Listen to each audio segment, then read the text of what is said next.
Danube নদীর দুই তীরে গড়ে ওঠা বুদাপেস্ট আসলে ঐতিহাসিক বুদা এবং পেস্ট অঞ্চলের মিলনে তৈরি আধুনিক শহর। নদীর এক পাশে বুদা শহর এবং অন্য পাশে পেস্ট শহর, এই দুটি মিলিয়েই তৈরি হয়েছে বুদাপেস্ট। আজ এটি মধ্য ইউরোপের অন্যতম গুরুত্বপূর্ণ সাংস্কৃতিক ও পর্যটন কেন্দ্র। Budapest parliament building. ড্যানিউবের তীরে দাঁড়িয়ে থাকা বিশাল হাঙ্গেরিয়ান পার্লামেন্ট বিল্ডিং হাঙ্গেরির অন্যতম প্রতীক।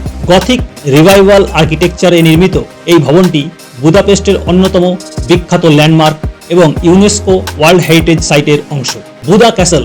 ড্যানিউবের পশ্চিম তীরে পাহাড়ের ওপর অবস্থিত বুদা ক্যাসেল এলাকা হাঙ্গেরির রাজকীয় ইতিহাসের স্মৃতি বহন করে।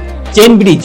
বুদা ও পেস্টকে সংযুক্ত করা ঐতিহাসিক সেতুগুলোর মধ্যে চেইন ব্রিজ বিশেষভাবে বিখ্যাত।